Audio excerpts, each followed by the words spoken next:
सदे काबे ईमा मददे व गिरदाबे बला उफ्तादा कश्ती ज़ईफ़ाने शिकस्ता रातु पुश्ती बहक़े ख्वाजाए उस्मान हारू मदद कुन या मुईनुद्दीन चिश्ती कादरियम नारई या गौसे आज़मी जन्म दमज़े शेख अहमद रज़ा खां कुतुब आलमी जन्म।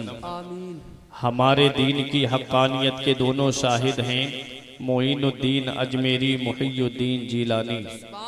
आइए हजरात, सबसे पहले मुस्तफ़ा जाने रहमत शम्ए बज़्मे हिदायत नौ शहे बज़्मे जन्नत काबे के बद्रुद्दुजा तैबा के शम्सुद्दुहा दाफ़े जुमला बला शाफ़े रोज़े जज़ा, यानी सबसे औला व आला, सबसे बाला व बाला, अपने मौला का प्यारा, दोनों आलम का दूल्हा, जाने मसीहा, रहमत का दरिया, गमज़दों का सहारा। जिनकी अज़मत व शान देखनी हो तो पूछो बरेली के इमाम से, फरमाते हैं सरवर कहूँ के मालिक व मौला कहूँ तुझे, बागे खलील का गुले ज़ेबा कहूँ तुझे, तेरे तो वस्फ़ ऐबे तनाही से हैं बरी, हैरा हूँ मेरे शाह मैं क्या क्या कहूँ तुझे, लेकिन रज़ा ने ख़त्म सुखन इस पे कर दिया, खालिक का बंदा खल्क का आका कहूँ तुझे।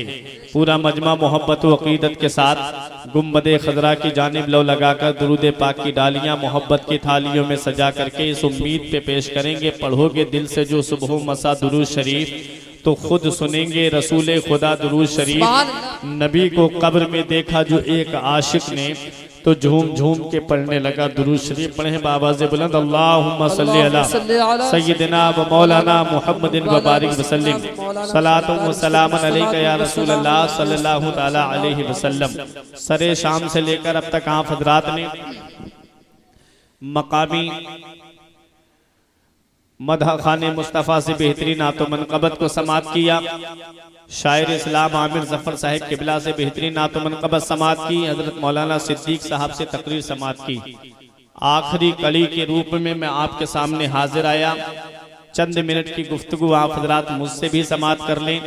मैं दुआ करता हूँ परवरदिगार मुझे हक़ बोलने और आपको हक़ सुनने की तौफीक अता फरमाए। आज मेरी तकरीर का मौजू है, हम हिंदुस्तान की सरजमीन पे रहते हैं, इस हिंदुस्तान की सरजमीन पे इस्लाम कैसे आया, इस इस्लाम हिंदुस्तान की सरजमीन पे लाने वाली शख्सियतें कौन सी हैं, कौन कौन सी शख्सियत इस्लाम को इस हिंदुस्तान की सरजमीन पे लेकर के आई। मेरे आका हुजूर सल्लल्लाहु अलैहि वसल्लम का कदम मुबारक बज़ाहिर हिंदुस्तान की सरजमीन पे नहीं आया, फिर हिंदुस्तान में इस्लाम कौन लेकर के आया। इस्लाम तो मक्के में, इस्लाम तो मदीने में फैला, इस्लाम मक्के से चला, इस्लाम तो मदीने से चला, लेकिन हम हिंदुस्तान में रहते हैं, 7 समंदर पार करके ये हिंदुस्तान में इस्लाम कैसे आ गया, ये मेरी तकरीर का मौजू है। बस 15 मिनट आप हजरात मुझे समात कर लें, उसके बाद आपको इख्तियार है जहाँ चाहें आप वहाँ जा सकते हैं। बहुत अच्छे अशार आपने नकीब अहले सुन्नत जनाब नदीम अख्तर साहिब किबला हनफी जोखनपुरी से आपने समात किए। एक शेर आप मुझसे भी सुने कि फौलाद का दिल पत्थर का जिगर सब पारा पारा होता है। फौलाद का दिल पत्थर का जिगर सब पारा पारा होता है, जब नाम अली का लेते हैं तो मैदान हमारा होता है। फौलाद का दिल पत्थर का जिगर सब पारा पारा होता है, जब नाम अली का लेते हैं तो मैदान हमारा होता है। अरे महंगाई का रोना वो रोए बाजार हो जिसकी नजरों में, अरे अपना तो हुसैन आजम के टुकड़ों पे गुजारा होता है। महंगाई का रोना वो रोए, नारे रिसालत, नारे गौसियत, जश्न शहीद आजम, नारे हैदरी, हजरत अल्लामा मौलाना फुरकान रज़ा साहब किबला। सुभान। महंगाई का रोना वो रोए बाजार हो जिसकी नजरों में, अपना तो हुसैन आजम के टुकड़ों पे गुजारा होता है। इस्लाम था, इस्लाम है, इस्लाम रहेगा। कुरान था, कुरान है, कुरान रहेगा। इस्लाम की गर्दन पे हुसैन इब्ने अली का एहसान था, एहसान है, एहसान रहेगा। हज़रात आज इस दुनिया में बहुत से मजहब पाए जाते हैं, आज इस दुनिया में बहुत से धर्म पाए जाते हैं, आज इस दुनिया में बहुत से दीन पाए जाते हैं, लेकिन हर एक का यही दावा है कि मेरा मजहब सच्चा है, हर एक का यही कहना है कि मेरा दीन सच्चा है, हर एक का यही कहना है कि मेरा धर्म सच्चा है। ईसाई कहता है मेरा मजहब सच्चा है, यहूदी कहता है मेरा मजहब सच्चा है, गैर मुस्लिम कहता है मेरा मजहब सच्चा है, मुसलमान कहता है मेरा मजहब सच्चा है, सिख कहता है मेरा मजहब सच्चा है, बौद्ध धर्म के मानने वाले कहते हैं मेरा मजहब सच्चा है। लेकिन किसकी बात को तस्लीम किया जाए, किसकी बात को कौले फैसल माना जाए? हर एक का यही दावा है कि मेरा मजहब सच्चा है, मेरा धर्म सच्चा है, मेरा दीन सच्चा है। तो आओ मैं उसका फरमान आपके सामने पेश कर रहा हूँ, जिसकी अजमत को अपने भी मानते हैं, जिसकी अजमत को गैर भी मानते हैं, जिसकी अजमत को अपने भी तस्लीम करते हैं, जिसकी अजमत को गैर भी तस्लीम करते हैं। वो किताब कुरान पाक है। अल्लाह ने तकरीबन 104 किताबें नाजिल फरमाई।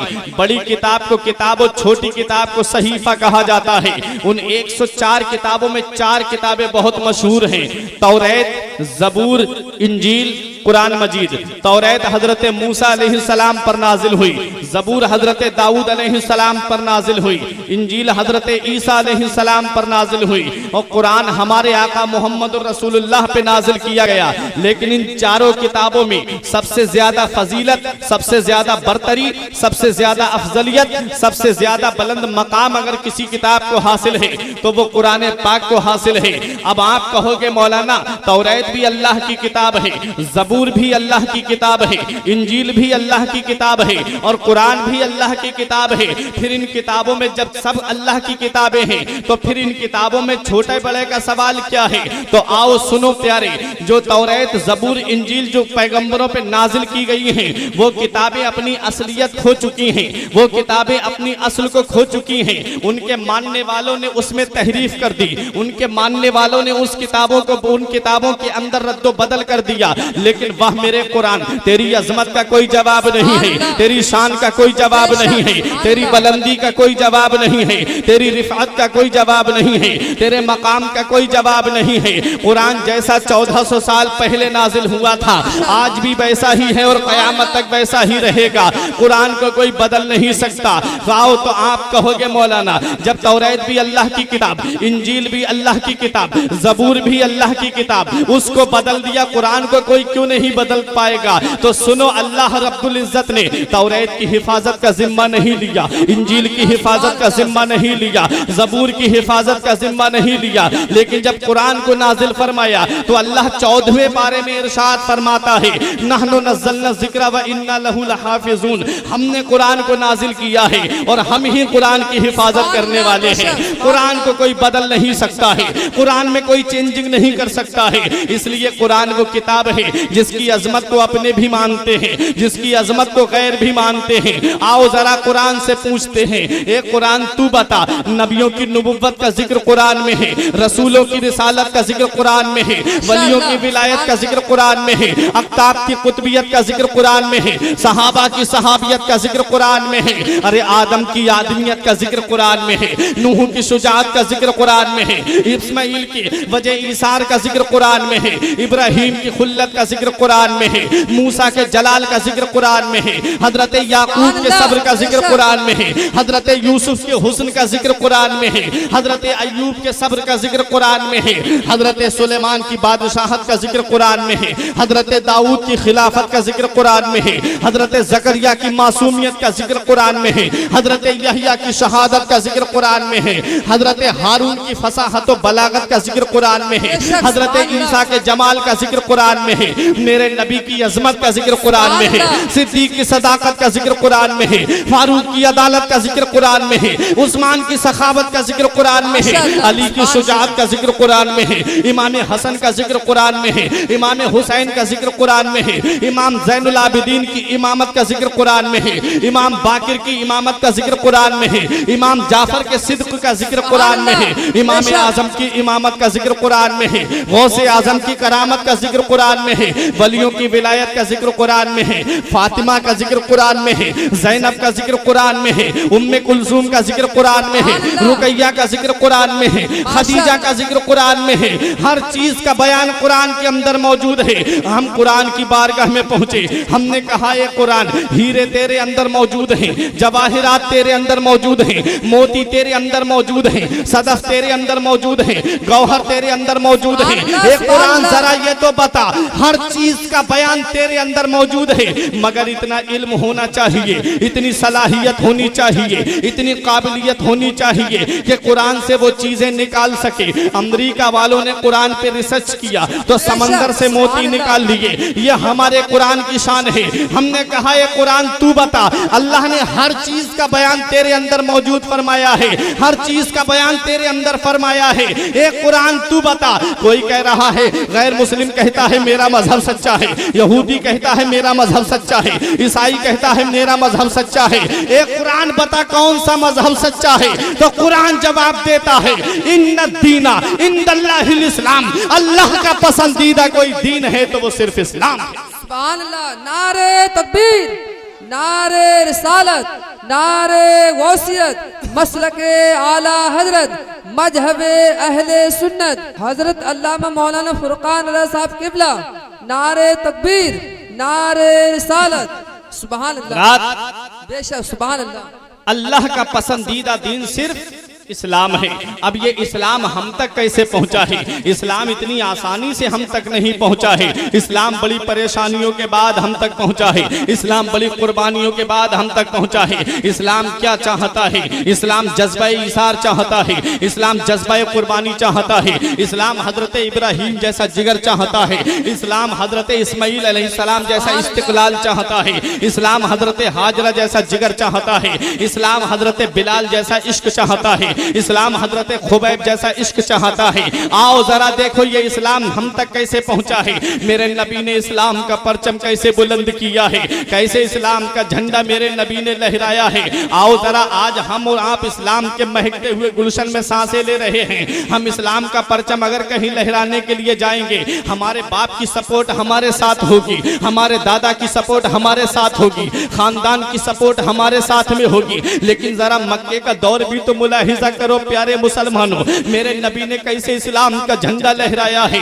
मेरे नबी माँ के शिकम में थे, बाप का साया सर से उठ गया, और जब मेरे आका पैदा होते हैं और जब आपकी उम्र 4 साल की होती है, आपकी माँ आमना आपको आपकी ननिहाल लेकर के आती है। उस वक्त मदीने का नाम मदीना नहीं था, मदीना तो मेरे नबी के कदमों की बरकत से बना है। उस वक्त मदीने का नाम यसरिब था। मदीने और मक्के के बीच में एक जगह है जिसे अब मकाम अबवा कहते हैं। वहाँ हजरत आमना की तबीयत खराब होती है। हजरत आमना की तबीयत में जब बिगाड़ पैदा हुआ, काफिले के सरदार ने कहा काफिला रोक दो, हजरत आमना की तबीयत खराब हो गई है। कोई आम खातून बीमार नहीं हुई है, कबीले कुरैश की एक मुअज्जज खातून बीमार हुई है। काफिले के सरदार ने कहा काफिला यहीं पर रोक दिया जाए। काफिला 1 दिन रुका रहता है, काफिला 2 दिन रुका रहता है। तीसरे दिन काफिले के सरदार ने आकर के कहा आमना, हमने बहुत चाहा कि आपकी तबीयत ठीक हो जाए, लेकिन आपकी तबीयत में कोई सुधार पैदा नहीं हो रहा है।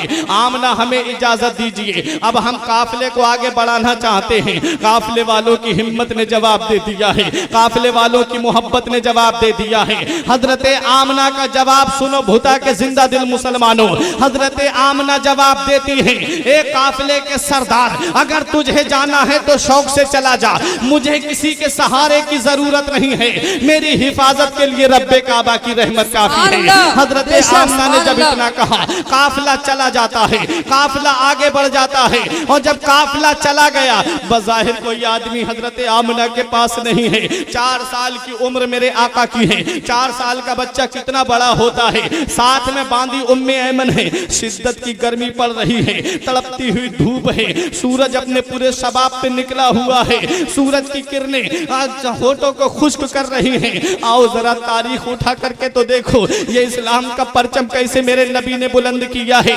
हजरत आमना के ऊपर वो वक्त आता है जो सब पर आना है, वो घड़ी आती है जो सब पर आनी है, वो टाइम आता है जो सब पर आना है। हजरत आमना पे जाकनी का आलम तारी हुआ, वो आलम आता है जिसके बारे में इल्मी साहब फरमाते हैं, याद रख हर आन आखिर मौत है, बंतु मत अनजान आखिर मौत है, मरते जाते हैं हजारों आदमी, आकिलो नादान आखिर मौत है, बारहा इल्मी तुझे समझा चुके, मान या मत मान आखिर मौत है। जब जाकनी का आलम हजरत आमना पे तारी होता है, हजरत आमना के ऊपर जब जाकनी का आलम तारी हुआ, मेरे नबी ने देखा माँ का साया सर से उठ रहा है, मेरे नबी ने देखा कि शफीका माँ का साया सर से उठ रहा है, मेरे नबी ने देखा कि मुशफिका माँ का साया सर से उठ रहा है।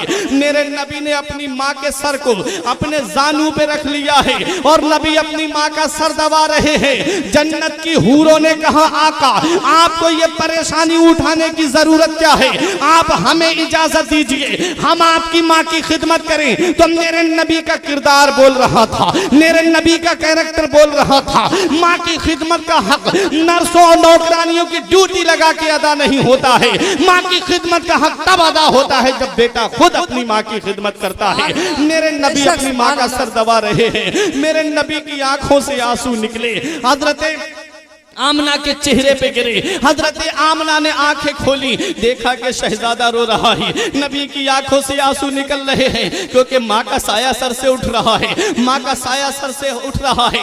नबी की आंखों से आंसू निकले, हजरत आमना के चेहरे पे गिरे। हजरत आमना ने आंखें खोल के मेरे नबी के चेहरे पे अपना हाथ फेरा और हजरत आमना कहती है मत रो मेरे लाल, आंसू मत बहा मेरे लाल, तू दुनिया में रोने के लिए नहीं आया है, मत रो मेरे लाल, तू दुनिया में रोने के लिए नहीं आया है बल्कि रोते हुए को हंसाने के लिए आया है। आंसू मत बहा, तू आंसू बहाने के लिए नहीं आया है बल्कि बहते हुए आंसुओं को पोंछने के लिए आया है। बच्चे माँ बाप की मौत पे इसलिए रोते हैं कि माँ बाप के बाद में बेसहारा हो जाएंगे। मेरे लाल तू किसी के सहारे का मोहताज नहीं है, तेरा खुदा तेरा सहारा है और तू सारी खुदाई का सहारा है। बरेली का इमाम पुकार के कहता है गमज़दों को रजा मुज़ा दीजे के हैं, गमज़दों को रजा मुज़दा दीजे के हैं, बेकसों का सहारा हमारा नबी। सुभान अल्लाह, बहुत खूब माशाअल्लाह। मेरे नबी की माँ का साया सर से उठ रहा है।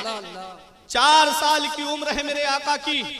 मुझे बताओ अगर किसी के यहाँ पर किसी के बाप के इंतकाल का वक्त करीब हो, लोग उसकी औलाद को कितने लोग होते हैं जो सहारा देने की बात करते हैं, कितने लोग होते हैं जो उसकी औलाद को ढारस बंधाते हैं। चचा कहता है मत रो मेरे लाल अभी तेरा चचा जिंदा है, ताऊ कहता है मत रो मेरे लाल अभी तेरा ताऊ जिंदा है, खालू कहता है मत रो मेरे लाल अभी तेरा खालू जिंदा है। फूफा अलग सहारा की बात करता है, लेकिन कुर्बान जाओ मेरे नबी की अजमत पर, माँ का साया सर से उठ रहा है। कोई सहारा देने की बात करने वाला नहीं है, कोई बज़ाहिर सहारे की बात करने वाला नहीं है।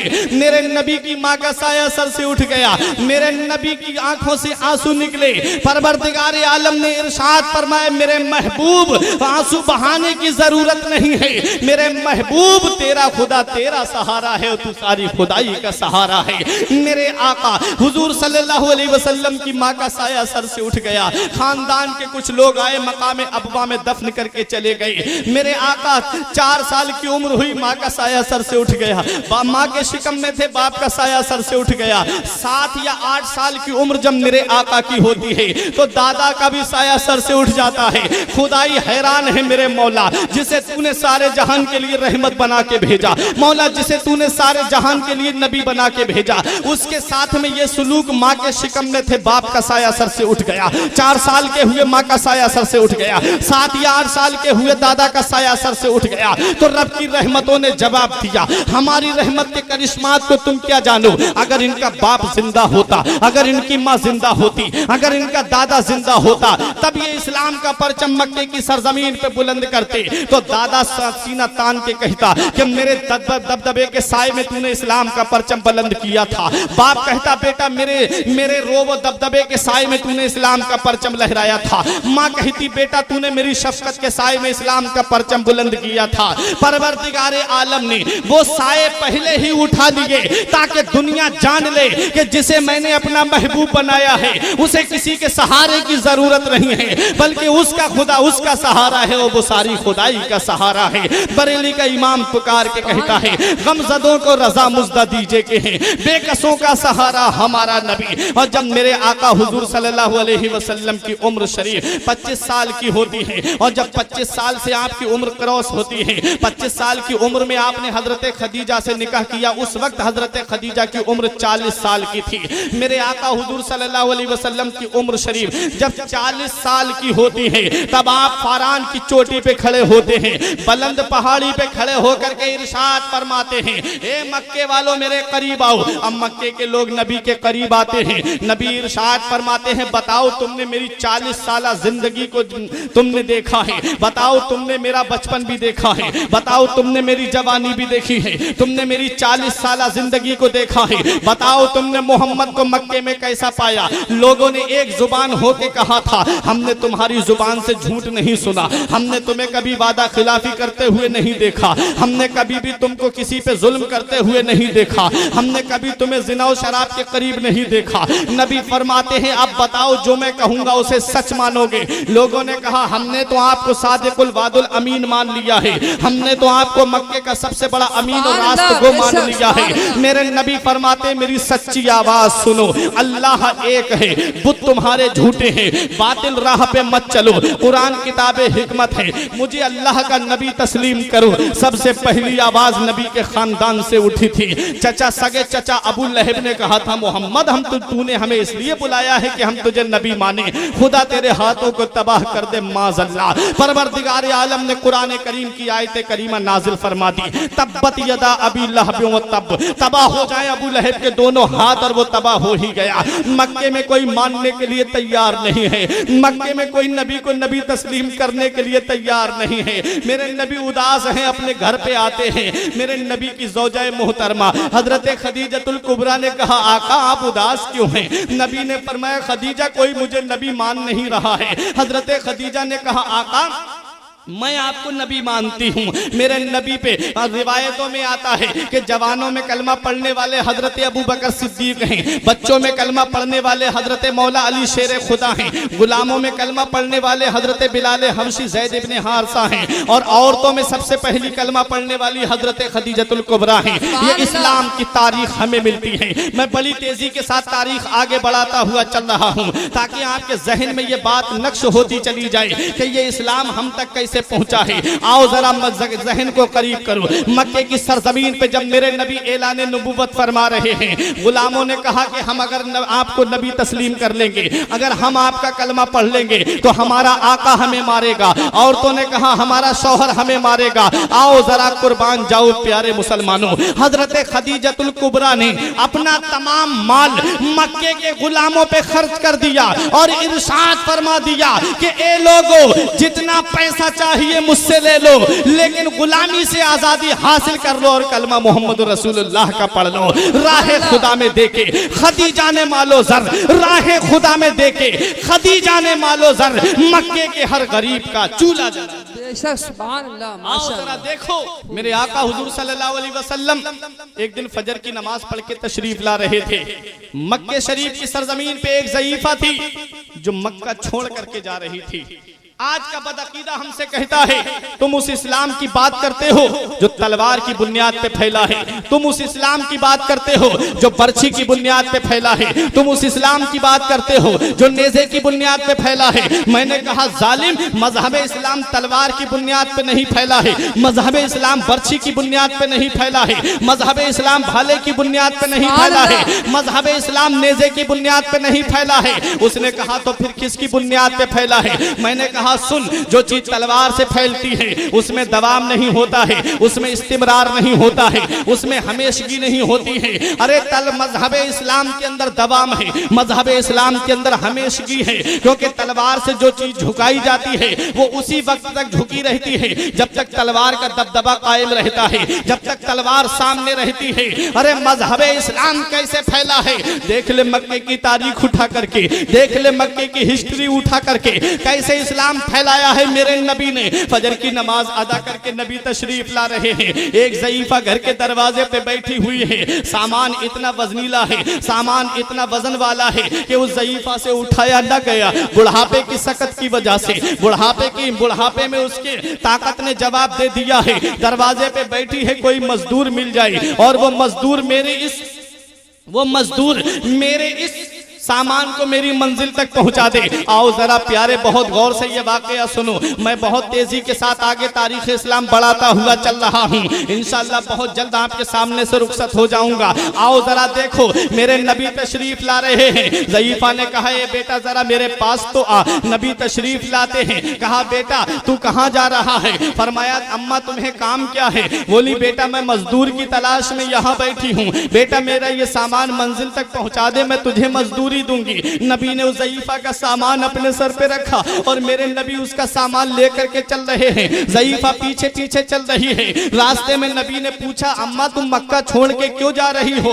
तो ज़ईफा कहती है बेटा मैं तो लात बुत की मानने वाली हूँ, मैं तो हुबल बुत की मानने वाली हूँ, मैं तो मनात बुत की मानने वाली हूँ, मैं तो उज़्ज़ा बुत की मानने वाली हूँ। बेटा मैंने सुना है कि मक्के में मोहम्मद इब्ने अब्दुल्ला आए हैं और वो नया दीन लेकर के आए हैं, नया मजहब लेकर के आए हैं। लोग उनके दीन में दाखिल होते जा रहे हैं। बेटा मैं अपने आबा व अजदाद की परंपरा नहीं छोड़ूंगी, मैं तो बुतों की मानने वाली हूँ। इसलिए मैंने सुना है कि उसकी जुबान में ऐसी फसाहत है, मैंने सुना है उसकी जुबान में ऐसी बलागत है कि जो एक बार उसकी बात सुन लेता है फिर वो उसी का होकर के रह जाता है। एक बार जो उसकी बात सुन लेता है वो उसका कलमा पढ़ करके मुसलमान हो जाता है। मैं इसलिए मक्का छोड़ के जा रही हूँ, ना मैं उसकी बात सुनूंगी ना मैं मुसलमान होंगी। अब ज़ईफा जा रही है बातें करती हुई। जब ज़ईफा की मंजिल आ जाती है, जब ज़ईफा का मकाम आ जाता है, मेरे नबी ने उसकी गठरी को रख दिया। मेरे नबी आ रहे हैं। उस ज़ईफा ने कहा बेटा अपनी मजदूरी तो ले लो।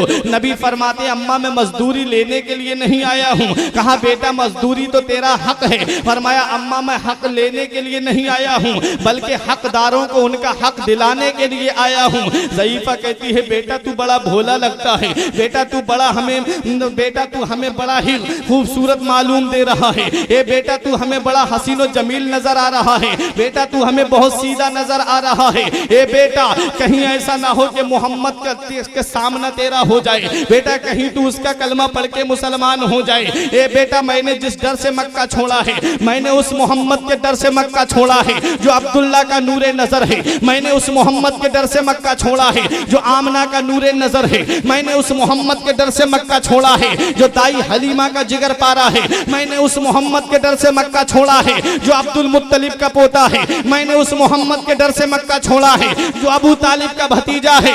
मेरे नबी इरशाद फरमाते हैं ए ज़ईफा तुमने उस मोहम्मद के डर से मक्का छोड़ा है जो गरीबों का वाली बन के आया। तुमने उस मोहम्मद के डर से मक्का छोड़ा है जो यतीमों का वाली बन के आया। तुमने उस मोहम्मद के डर से मक्का छोड़ा है जो बेवाओं का सहारा बन के आया। तुमने उस मोहम्मद के डर से मक्का छोड़ा है जो यतीमों का मावा बन के आया। तुमने उस मोहम्मद के डर से मक्का छोड़ा है जो गरीबों का आसरा बन के आया। तुमने उस मोहम्मद के डर से मक्का छोड़ा है जो रहमतुल लिल आलमीन बन के आया। तुमने उस मोहम्मद के डर से मक्का छोड़ा है जो शफीउल मुज़निबीन बन के तशरीफ लाया। तुमने उस मोहम्मद के डर से मक्का छोड़ा है जो राहतुल आशिकीन बन के तशरीफ लाया। तुमने उस मोहम्मद के डर से मक्का छोड़ा है जो जाने आलमीन बन करके तशरीफ लाया। ज़ईफा कहती है हाँ बेटा मैंने उसी मोहम्मद के डर से मक्का छोड़ा है जो अब्दुल्ला का नूरे नजर है। हाँ मैंने उसी मोहम्मद के डर से मक्का छोड़ा है। लेकिन बेटा तुम उनके बारे में कैसे जानते हो? तुम मेरे नबी इरशाद फरमाते हैं ए ज़ईफा कान खोल के सुन ले, जिस मोहम्मद के डर से तूने मक्का छोड़ा है वो मोहम्मद कोई और नहीं बल्कि वो अब्दुल्ला का नूरे नजर मैं ही तो हूँ, वो आमना का नूरे नजर मैं ही तो हूँ, वो हलीमा का जिगर पारा मैं ही तो हूँ। ज़ईफा कदमों पे गिर जाती है, नबी की बारगाह में अर्ज करती है अगर तेरा ही नाम मोहम्मद है तो तेरे जैसा नबी झूठा नहीं हो सकता, तेरे जैसा नबी हमेशा सच्चा ही होता है। इस ज़ईफा को भी कलमा पढ़ा लो और इस्लाम में दाखिल। नारे तकबीर, नारे रिसालत, नारे गौसियत, मसलके आला हजरत, मजहबे अहले सुन्नत, मजहबे इस्लाम। सुभान। अब मुझे बताओ भुता के जिंदा दिल मुसलमानों, कौन सी तलवार थी मेरे नबी के हाथ में जो ज़ईफा ने कलमा पढ़ा? कौन सा नेजा था मेरे नबी के हाथ में जिसको देख के ज़ईफा ने कलमा पढ़ा? कौन सी बर्ची और भाला था मेरे नबी के हाथ में जिसे देख करके ज़ईफा ने कलमा पढ़ा? प्यारे वो अखलाक था, वो मेरे नबी का किरदार था। इसीलिए बरेली का इमाम कहता है तेरे खुल्क को हक ने अजीम कहा, तेरी खल्क को रब ने जमील किया, कोई तुझसा हुआ है ना होगा सहा, तेरे खालिक के हुस्न अदा की कसम, वो खुदा ने है मर्तबा तुझको दिया, ना किसी को मिले ना किसी को मिला, कि कलाम मजीद ने खाई शहा, तेरे शहरो कलामो बका की कसम। माशाअल्लाह, मेरे आका हुजूर सल्लल्लाहु अलैहि वसल्लम में अखलाक की तलवार से इस्लाम फैला है। जुल्म सितम ना दहशतगर्दी, खंजर से ना तीरों से, दुनिया में इस्लाम है फैला अखलाकी शमशीरों से। बहुत खूब। दुनिया में इस्लाम है फैला अखलाकी शमशीरों से। अगर इस्लाम तलवार से फैला होता, आज जो हमें ये ताना दे रहे हैं कि इस्लाम तलवार से फैला है, इस्लाम बर्छी से फैला है, इस्लाम भाले से फैला है, तो प्यारे इनका नामो निशान उसी वक्त खत्म हो जाता। अगर मक्के की सरजमीन पे मेरे नबी न रोकते सैफुल्लाह खालिद इब्ने वलीद को, तो प्यारे इनका नामो निशान उसी वक्त खत्म हो जाता। तुमने तारीख उठा के नहीं देखी मेरे नबी, तुमने हिस्ट्री उठा के नहीं देखी मेरे नबी की, तुमने सीरत उठा के नहीं देखी मेरे नबी की। देख लो सन हिजरी 8 में जब नबी ने मक्के को फतह किया और जब 10,000 की फौज लेकर के मेरे नबी मक्के पे वापस तशरीफ लाते हैं, एक वक्त वो था मेरे नबी ने जब मक्के वालों से कहा था कि मुझे काबे का तवाफ कर लेने दो, मक्के वालों ने कहा था तुम्हें तवाफ नहीं करने देंगे, फरमाया काबे की चाबी मुझे दे दो, मक्के वालों ने कहा था काबे की चाबी भी नहीं देंगे। उस वक्त मेरे नबी ने इरशाद फरमाया था, ए मक्के वालों सुन लो, एक दिन आएगा कि काबे की चाबी मोहम्मद के हाथ में होगी, एक दिन आएगा कि मक्के की सरदारी मोहम्मद के हाथ में होगी। मक्के वालों के सामने नबी तशरीफ ला रहे हैं, 10,000 का लश्कर है, सन हिजरी 8 है, फतेह मक्का है, और जब नबी मक्के की सरजमीन में दाखिल होने वाले हैं तो प्यारे नबी ने हमें क्या पैगाम दिया है? आज हमें दहशतगर्द बताया जा रहा है, आज हमें टेररिस्ट का इल्जाम दिया जा रहा है। प्यारे मुसलमानों का टेररिस्ट से कोई ताल्लुक नहीं है, मुसलमानों का आतंकवाद से कोई ताल्लुक नहीं है, क्योंकि मुसलमानों को उनके नबी ने कोई ऐसा पैगाम दिया ही नहीं है। अरे जब हम अपने मुर्दों को नहीं जलाते हैं तो हम अपने जिंदों को कैसे जला सकते हैं? प्यारे मुसलमान वो होता है जो नबी के फरमान पे अमल करता है, मुसलमान वो होता है जो अपनी नबी की सीरत पे अमल करता है। देख लो नबी क्या इरशाद फरमाते हैं, अल मुस्लिमु मन सलिमल मुस्लिमूना मिन लिसानिही व यदी, मुसलमान वो है जिसके हाथ से और जिसकी जुबान से दूसरे मुसलमान महफूज रहे, जो ना हाथ से किसी मुसलमान को तकलीफ दे, जो ना जुबान से किसी मुसलमान को तकलीफ दे। प्यारे हम वो मुसलमान हैं जो अपने नबी की सीरत पे अमल करते हैं, हम वो मुसलमान हैं जो अपने नबी की किरदार पे अमल करते हैं। देख लो तारीख उठा करके मक्के की, मेरे नबी मक्के में दाखिल होने वाले हैं, अपने लश्कर से इरशाद फरमाते हैं, ए लोगों किसी पे हमला करने में पहल मत करना, तुम किसी के दरख्त नहीं काटोगे, फरमाया बच्चों पे हमला नहीं करोगे, फरमाया बूढ़ों पे हमला नहीं करोगे, फरमाया औरतों पे हमला नहीं करोगे, फरमाया किसी की इबादत खाने को नहीं तोड़ोगे। नबी फरमाते हैं जाओ और मक्के के अलग अलग रास्तों से मक्के में दाखिल हो जाओ। नबी खाना काबा के करीब पहुंच जाते हैं, नबी हरम काबा में पहुंच जाते हैं, नबी हुदूद हरम में पहुंच जाते हैं। काबे शरीफ के साए में मेरे नबी तशरीफ फरमा है। सैफुल्लाह खालिद इब्ने वलीद जिन्हें अल्लाह की तलवार कहा जाता है, प्यारे इतने बड़े बहादुर थे, प्यारे इतने बड़े शुजा थे, इतनी ताकत के मालिक थे। हजरत सैफुल्लाह खालिद इब्ने वलीद के जिस जंग में पहुंच जाते थे काफिरों के कदम में लर्जा तारी हो जाता था। इतने बड़े बहादुर थे कि एक मकाम पर ईसाई हजरत सैफुल्लाह खालिद इब्ने वलीद के कत्ल का मंसूबा बना रहे थे। तकरीबन 70,000 के करीब ईसाई उस कमरे के अंदर बैठे हुए थे, उस महल के अंदर बैठे हुए थे। बादशाह भी बैठा हुआ है, उनका पोप खड़ा होता है, उनका स्पीकर खड़ा होता है और वो कांपने लगता है। कहा कि तू कांप क्यों रहा है? बादशाह बोला कभी तुझे कांपते हुए नहीं देखा। बादशाह बोला कभी तुझे लरसते हुए नहीं देखा। कहा तेरे जिस्म में ये कपकपी कैसी? तो बादशाह से उसने कहा कि इतने बड़े मजमे में मुझे हो ना हो कहीं ना कहीं मुसलमान जरूर बैठा है। उन ईसाइयों ने एक जुबान होकर के कहा था इतने बड़े मजमे में एक मुसलमान क्या मरने के लिए आएगा? कहा मुसलमान जरूर बैठा हुआ है। कहा पता कैसे लगेगा? कहा नबी का वास्ता दे दो मुसलमान जहां होगा वहीं खड़ा हो जाएगा। उसको अपने खड़े होकर के कहा था, ए मुसलमान तुझे तेरे नबी का वास्ता है, जहां बैठा है खड़ा हो जा। मुसलमान बीच मजमे में से खड़ा हो जाता है, चादर ओढ़े हुए है, गुदड़ी ओढ़े हुए है। बादशाह ने कहा ये तन्हा मुसलमान यहाँ मरने के लिए आया है, ये तन्हा मुसलमान यहाँ पर किस लिए आया है।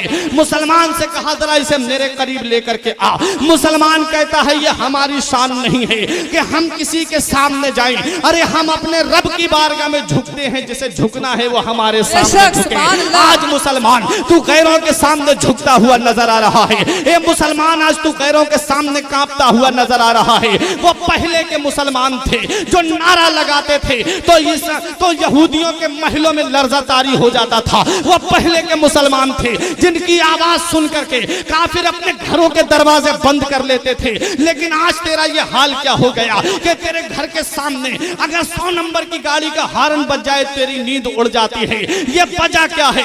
वजह ये है कि तूने मुस्तफा की गुलामी को छोड़ दिया, तूने अपने नबी की सीरत को छोड़ दिया, तूने अपने नबी के किरदार को छोड़ दिया, तूने अपने नबी के बताए हुए रास्ते पे चलना छोड़ दिया। अरे वज़ा में तुम हो नसारा तो तमद्दुन में हुनूद। ये मुसलमान हैं जिन्हें देख के शर्माए यहूद। यूं तुम मिर्जा भी हो, सैयद भी हो, अफगान भी हो, तुम सभी कुछ हो, बताओ कि मुसलमान भी हो। तुम्हारे चेहरे इस लायक नहीं, तुम्हारे किरदार इस लायक नहीं जो तुम नबी के सुन्नत पे चलो। प्यारे अगर तुम कामयाबी चाहते हो तो नबी के तरीके पे चलो। वो पहले के मुसलमान थे 313 थे तो हजारों को पछाड़ दिया, 72 थे तो 22,000 को पछाड़ दिया। पहले भी तो मुसलमान थे। इस्लाम वही है, कुरान वही है, नबी के मानने वाले वही हैं, बस तरीके बदल गए हैं, बस उसूल बदल गए हैं। वो पहले के मुसलमान थे, वो मुअज़्ज़ज़ थे जमाने में मुसलमान होकर, और हम ख्वार हुए तारीके कुरान होकर। दरसे कुरान अगर तुमने भुलाया होता, ये जमाना ना जमाने ने दिखाया होता। हमें करनी है शहंशाह बतहा की रजा जोई। अगर वो हो गए तो रहमत परवरदिगार अपनी नबी की सीरत को अपना ले, नबी के किरदार को अपना ले। दुनिया तेरे सामने झुकती हुई नजर आएगी, दुनिया तेरे कदमों पे झुकती हुई नजर आएगी। इसी बात को पूरा करके तकरीर को खत्म कर रहा हूँ। ईसाई मुसलमान खड़ा होता है, ईसाइयों ने कहा इसे हमारे पास लेके आ, ईसाई बादशाह ने कहा पास में लेकर के आ। मुसलमान कहता है मेरी ये शान नहीं है कि मैं किसी के सामने जाऊं, जिसे जरूरत है वो मेरे सामने आए। बादशाह आ गया सामने उस बुजुर्ग के, कहा तू है कौन? कहा नाम मत पूछो। बादशाह का सब कदम में लर्ज़ातारी हो जाएगा, तुम्हारा दिल हिलने लगेगा। बोला नाम तो बता। मुसलमान कहता है अरे जिसके कत्ल का तुम मंसूबा बना रहे हो वो सैफुल्लाह खालिद इब्ने वलीद में ही तो हूँ, वो सैफुल्लाह खालिद इब्ने वलीद में ही तो हूँ। हैरत में पड़ गई ईसाईयत हैरत में पड़ जाती है कि जिसके कत्ल का मंसूबा बना रहे हैं वो हमारे सामने बैठा हुआ है। ये तन्हा मुसलमान था, ये नबी की गैरत लेकर के आई थी, ये नबी का इश्क लेकर के आया था, ये मजहब इस्लाम का जज्बा लेकर के आया था। प्यारे नबी मक्के की सरजमीन पे हैं, यही सैफुल्लाह खालिद इब्ने वलीद दूसरे रास्ते से मक्के में दाखिल होते हैं। काफिरों ने सोचा ये 27-28 लोग हैं, लाओ क्यों ना इन पे हमला कर दिया जाए, लाओ इन्हें क्यों ना हमला करके खत्म कर दिया जाए। सैफुल्लाह खालिद इब्ने वलीद की फौज पे जब हमला किया जाता है 2-3 सहाबी शहीद हो जाते हैं। नबी हरम काबा में हैं। ये बात याद रखो, जो आज मुसलमानों को टेररिस्ट बता रहे हैं, जो आज मुसलमानों को आतंकवादी बता रहे हैं, देख लो नबी ने क्या पैगाम हमें दिया है। मदीने की मक्के की सरजमीन पे नबी तशरीफ फरमा है। जब सैफुल्लाह खालिद इब्ने वलीद के 2-3 साथी शहीद हो जाते हैं, आपने तलवार को मियान से निकाला। फरमाया नबी ने ये फरमाया है पहले तुम हमला मत करना, अगर कोई हमला करे तो उसे रोकने के लिए मना नहीं किया है, निकाल लो अपनी तलवारें। जब तलवारें निकाली गई मक्के की सरजमीन पर, काफिरों के जिस्म पे तलवारें पड़ रही हैं, उनका खून नालियों में बह रहा है, उनके गोश्त के लोथड़ों को परिंदे हवाओं में लेकर के उड़े।